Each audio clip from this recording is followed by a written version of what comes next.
Before we begin, if you care about real gardening knowledge that actually works in the soil and not just theories, subscribe to Evergreen Garden right now and leave a comment below telling me what pest gives you the hardest time. This channel is for gardeners who want healthy harvests without poisoning their land, their food, or themselves. And today, we are going straight into one of the most important truths in organic gardening. Most gardeners are taught to fight pests. Spray this, kill that, destroy everything that moves. But experienced gardeners eventually learn something deeper. Healthy gardens don't fight pests at all. They prevent them. When pests take over, it is not the enemy attacking. It is a signal that something is out of balance. Once you understand that, pest control becomes prevention, and honestly, prevention becomes easy. Now, you might be wondering why pests always seem to show up when your plants are already struggling. Well, in nature, insects actually act as cleaners. They're not really the villains they're made out to be. Most pests are specifically designed to target plants that are weak, stressed, or poorly nourished. So, when a plant is short on minerals, has compacted soil, poor airflow, or, inconsistent watering, its natural defenses really start to drop. When that happens, the plant begins producing excess sugars and amino acids, basically stress signals that pests can detect straight away. Aphids, whiteflies, caterpillars, and beetles are all drawn to these signals, almost as if the plant is sending out an open invitation. And this, honestly, is why two gardeners can grow the very same crop, but only one ends up with their plants destroyed by pests. The real difference isn't luck, it's plant health, plain and simple. Now, a tomato grown in living soil with proper calcium, potassium, and trace minerals will physically resist insect damage. Its cell walls are, thicker. Its sap chemistry is balanced. Pests may land, taste, and then simply leave. On the other hand, a tomato grown in exhausted soil fed only nitrogen grows fast, soft, and watery. That plant, honestly, becomes an open invitation. The pest is not the problem. The imbalance is. Soil health is, without a doubt, the first and strongest line of pest prevention. If you fix the soil, you fix most pest problems automatically.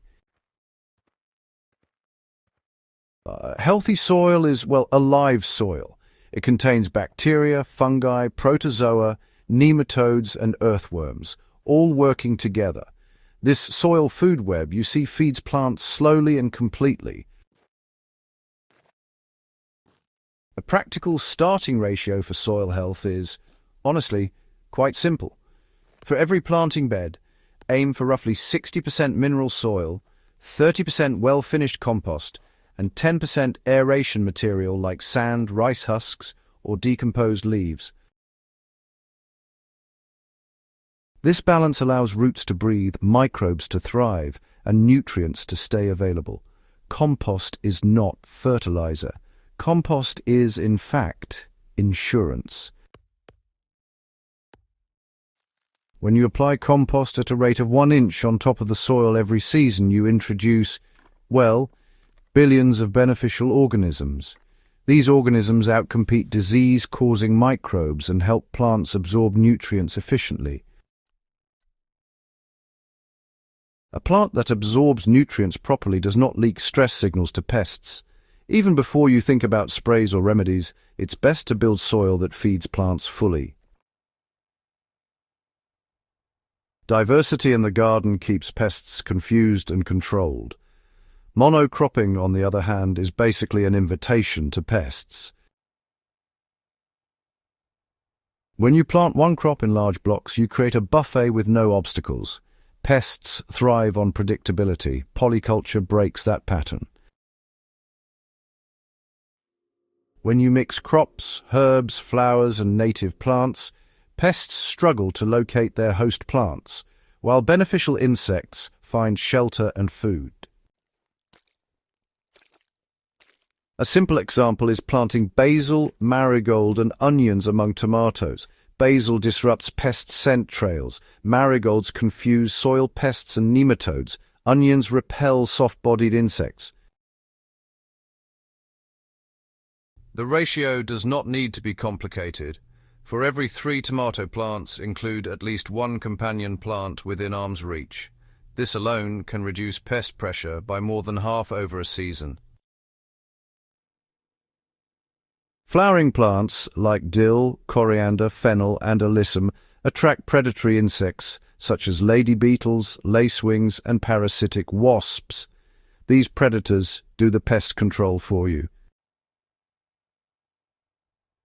When you spray chemicals, you kill them first. When you garden with diversity, they stay and work continuously. Strong plants grow at the right speed, not the fastest speed. It's really about finding that natural balance rather than rushing things along. One of the biggest mistakes gardeners make is pushing plants too hard with nitrogen. Sure, fast growth might look impressive at first, but it actually creates weak tissue that just can't stand up to much. Balanced feeding, on the other hand, creates firm growth that pests really struggle to damage. A practical feeding ratio for most vegetables is, roughly 3 parts compost, 1 part aged manure, and 1 part mineral source such as wood ash or rock dust applied lightly. This approach just helps plants thrive without overdoing it. This supports steady growth rather than, explosive growth. If leaves are dark green and floppy, you are overfeeding nitrogen. Watering habits directly influence pest pressure. Inconsistent watering stresses plants more than almost anything else, really. Drought followed by heavy watering causes plants to crack, leak sugars, and weaken cell structure. Pests detect this instantly. Deep, regular watering encourages deep roots and stable growth. A simple rule is to water deeply 2 to 3 times per week rather than shallow watering every day. The goal is to wet the soil at least 20 to 30 centimeters deep. Mulching with dry grass leaves or straw at a thickness of 5 to 8 centimeters locks in moisture, feeds soil life, and prevents stress. Mulched gardens always have fewer pest outbreaks. Beneficial insects need habitat, not rescue. Many gardeners wait until pests arrive and then try to introduce beneficial insects. But honestly, this rarely works. Beneficial insects stay where food, shelter, and water exist long-term. So, leaving small patches of native plants, allowing some flowers to go to seed, and avoiding constant disturbance really gives them a reason to stay. A garden with year-round flowers will always have predators present before pests explode. This is prevention, not reaction. Even allowing just one corner of the garden to grow naturally can dramatically improve balance across the entire space. Natural sprays are support tools, not solutions. So, neem oil garlic spray, soap solutions, and herbal teas can help when pest pressure spikes. But honestly, they should never be the foundation of pest control.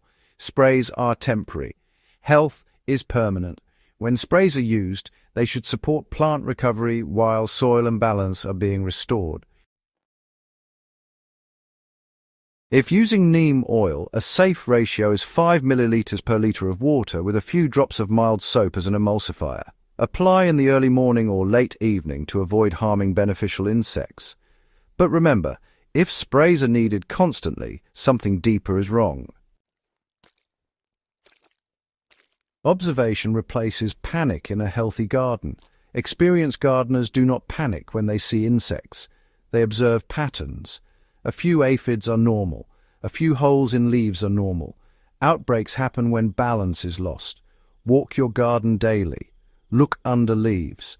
Notice growth speed, color, and moisture. Early observation allows correction before damage becomes severe. Healthy gardens are resilient. They bend, they adjust, and they recover.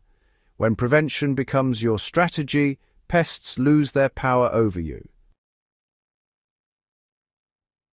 If this guide helped you see pest control differently, subscribe to Evergreen Garden for serious soil-first gardening knowledge. Share this video with a fellow gardener who is tired of fighting nature instead of working with it, and leave a comment below telling me what crop you want us to break down next. Together we grow smarter gardens.